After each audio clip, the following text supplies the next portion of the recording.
Walang video na Yung Santang Berean, isang katangian niya yung fruit seeker. Amen. Diba niya? Ang fruit seeker, Specific. meron sa akin ni Batak nun. No? Okay lang magberean, pero pag nasa fruit ka na, huwag ka na magberean. Nasa fruit ka na nga eh. Okay lang magsaliksik, okay lang magkumpara habang wala ka sa fruit. Pag nasa fruit ka na, hindi mo na kailangan makinig sa iba. Ganyan. Actually, lahat ng churches may pagka-berean, pag kino-convert nila yung tao. Kahit sino Kristyano. Nabalalas ko mapanood sa TV, sabi niya, patunayan niyo, baka nilulungo ko lang kayo. Ang problema, pag mayroon silang nakapuntos na isang bagay, na-convert yung tao, wala na, tulog na. O dito ka na, huwag ka na makikinig sa iba. Ngayon, ang fruit seeker, lifetime yan. Walang tao pwede mag-active. Alam na niya lahat ng katotohanan. Ito yung problema. Merong kaisipan, ang denominasyon o ibang time na kami lang ang pakikinggan. Yung miyembro, kailangan makinig lang sa sarili ng pastor. Hindi lang ministro pwede mag-compare. Kahit yung ordinary miyembro pwede mag-compare. Ang fivefold ministry na kumpletong nasa Diyos, itutulak niya yung tao mag-compare. Pag sasabihin niya, makinig kayo sa iba, hindi naman worldly magtuturo ng diskuhan yan eh. Magtuturo yan pa, kunwari, sabi kayo, may pagkaligulay ng ibang samahan. Pag may pagkaligulay ng ibang samahan, kung sila ay nasa-train mo, pwede sila makapag-ingat sa Nicolaita. Bagkus, maaga pa, ma-train na sa kanila. Eh, habol nila salita, habol nila yung katotohanan. Buksan natin yung Bible, Brother Menan. Pakibasa, Hebrews 5:12. Meron bang mind na, ito, may pala lumalak tayo. O, pakiabot na.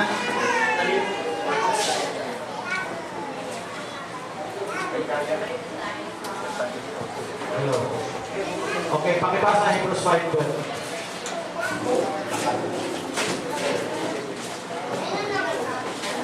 Pakibasa.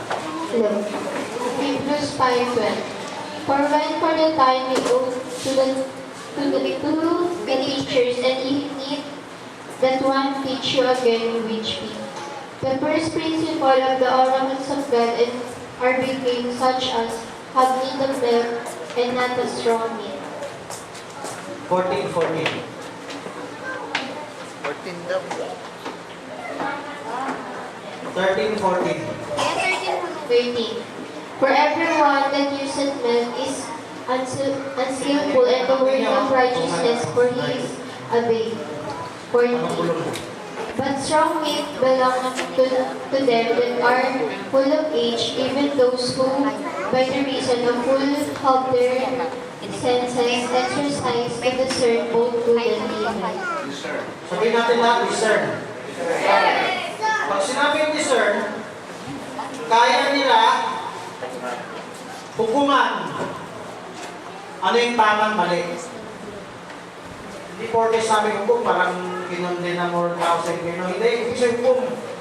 Kaya mo i-discern what is right and wrong. You can judge between right and wrong. Kasama sa doktrina, at kasama na rin training nyo pang millennium. Alam niyo ba, training pang millennium yan? Hindi ba lang yung pagka-millennium yan, training pang millennium. Kung ka naman mababasa, magiging judge tayo sa millennium. Kaya ka na magsaliksik. Isaiah 11 mo lang po. By the way, tungkol sa truth seeker, may humility sila. Applying the truth, pakibasa yung applying the truth. Acts chapter 17. Talon ka sa 13. Acts chapter 17. Siguro verse 12 para, verse 12. Many of them believe. Therefore, many of them believe. If many of them believe, siyempre hindi na nakasulat sa Biblia, nagpapautis mo rin in Jesus' name. Na-apply, hindi lang sila nagpatunay, hindi yung head knowledge, in-apply nila. Meron silang humility, yung discern good and evil, tanungin ko kayo, anong word dyan sa verse 11 yung discern good and evil? Verse 11. Saan dun sa verse 11 yung discern good and evil? Anong keyword? Hebrew 5:12. Verse 11. Ah, Anong keyword? Oh, unahan lang tayo. Ha? Receive? Ano? Receive? Master Ivy, Master Jaya. search. Mali ang search. Ano yung keyword? So, Discern good and evil. whether those things were so. Were so. Whether those things were so. Whether those things Tama, were tama. so. Yan. Ibig sabihin, you can discern, you can prove. You can prove all things. Lagay ko na lang to, 1 Thessalonians Di ba yung nagsabi? 5, 21. Hebrew yun ah. By the way, tinanong ako sa Facebook, Ha?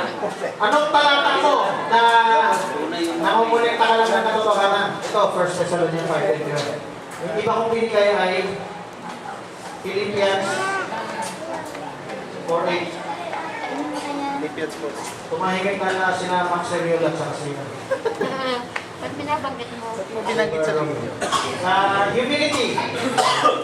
Saan natin makikita yung humility sa pagkabereya? Sa 11 din, Brother Francis. Oh, balik ka sa verse 11. 11. Makinig kayo, unahan kayo ha. Ano ang keyword na may humility doon sa pagkabereya? Receive the word. Mga bata mo na.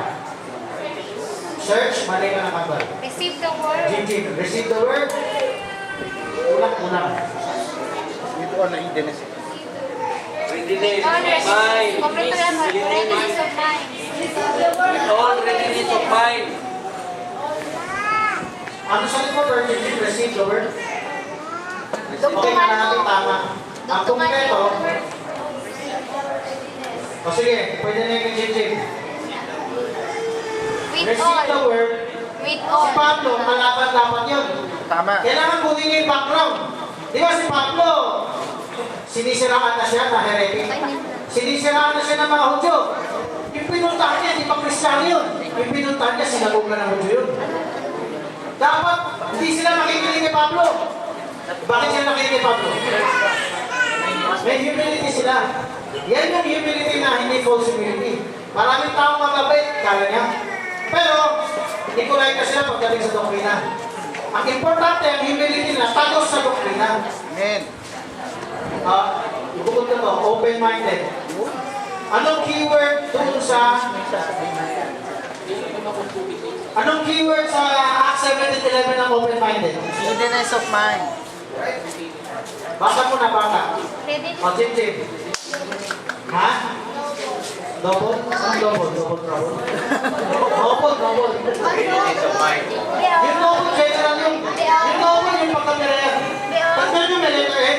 Pag kung sinabi ni Lucas double, yung katangian na yung pinag-uusapan niya. Ang nakasulat sa Bible, Berea, di ba? Pag nilagyan natin ang letter N, adjective yan. So yung sinabi ni Lucas na double, hindi na to lugar. Barkelik, nabakin mo kasi lugar, dahil natin na sususugan ng iba. Oh, taga-lugar, taga-lugar pa kayo. Di ba kayo Pinoy? Ang focus natin hindi lugar, yung katangian. Amen. Amen. So, pag may letter N, hindi na to yung taga doon. Yung katangian, nung ginawa nila doon dati. Nung sinabing double, yung katangian. Eh, punta tayo dito sa open-minded. Sister Jocelyn, Sister Jaya, Sister Kambal. Brother Chris. Ano? Anong keyword dyan yung open-minded? Readiness of mind. Sino sumagot? Hindi kayo kasali. Ay, daan. Sa future, wala kayo pwede nga. Brother Jimmy. Sinasagot ko lang. Wala pa tuloy ako sa friend. Pag nag-share siya, may pag Ha? Readiness of May mind. nagpupulong pa sa'yo. Ginagawa ka ba ni sa inyo? Ano lang kasi? Okay, yan ang keyword. Sabihin natin, readiness of mind. Eagerness of mind. Pwede nyo ito i-share sa mga baguhan. Amen. Yung readiness of mind to listen, yan yung open-minded. Baka tama siya, huwag mo nakatulan. Di ba? Ano pa ang kulang? Kasama siya pag-ibig sa Diyos, Prove all things, Brother Francis. sa salita, Love of the truth. sa katotohanan. No? Love of the truth, Brother Francis. Yan na nga, kasama na yung katotohanan dyan. At ina-apply sa buhay. Okay, gusto na sasabihin. Yan na lang. Yung all things? So,